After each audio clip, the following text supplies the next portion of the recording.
Bonjour à toutes et à tous et bienvenue sur cette nouvelle vidéo dans laquelle on va voir une ressource défensive face à un pion, donc Khimnas d'El Adam, et protégé par donc une tour. Dans cette finale, donc ça va être notamment la défense va être notamment rendue possible grâce à la présence de deux tours de chaque côté et donc des menaces qui vont pouvoir être faites sur ces deux tours. Donc en fait, on va jouer sur la protection des deux tours et notamment la protection du pion. On va mettre en place ce qu'on appelle le mur.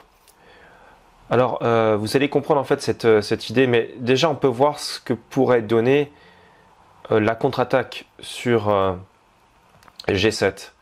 Donc si les blancs jouaient par exemple le tour A7 pour pouvoir menacer tour prend G7, ils se heurteraient en fait à D2, donc la poussée du pion tout simplement. Alors, on jouerait pas tour G8, parce que sinon, là, on pourrait récupérer le pion avec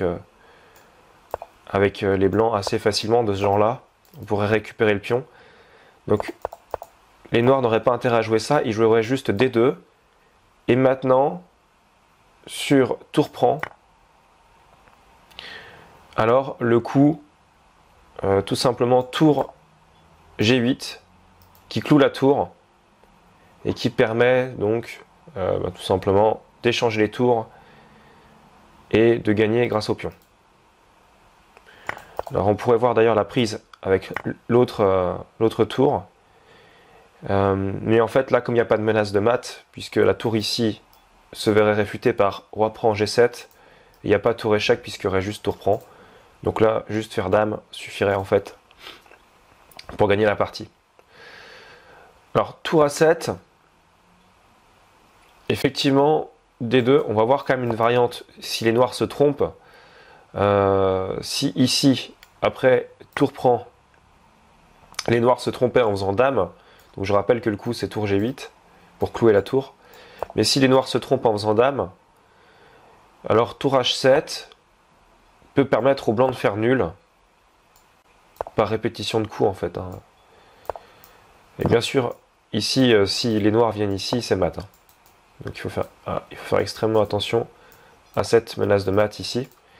Mais il y a juste la nulle si les noirs mettent le roi ici sur G8. On va répéter les coups, ça va être nul. Maintenant, on va voir quand même la défense la plus efficace pour les blancs, si les noirs, même si les noirs jouent bien. Donc dans cette configuration, en fait, le premier coup va être un coup un peu curieux. C'est pas celui-là, c'est celui-ci. Tour GD6. Et donc l'idée c'est de mettre en place un mur. Donc vous allez voir l'idée du mur. Donc ici D2 par exemple, et tour à C6. Et maintenant vous voyez il y a deux attaques sur chaque tour et aussi une attaque sur le pion en D2. Donc en fait le but ça va être de faire par exemple un truc comme tour prend. Comme c'est cloué, va forcer tour prend et ensuite tour prend en D2. Donc on peut voir par exemple un essai pour les noirs finalement de se sauver de cette idée-là. Par exemple tour A8. Mais alors on referait tout de suite tour A6 avec la même idée. Donc si tour prend ici et on récupérera le pion. Ou en tout cas on l'empêchera de pousser puisque la tour devra défendre sur A2. Donc il ne pourra plus pousser et on pourra venir le capturer. Et enfin, donc si tour prend ici, on fait tour prend ici, échec au roi, et on récupérera le pion ensuite.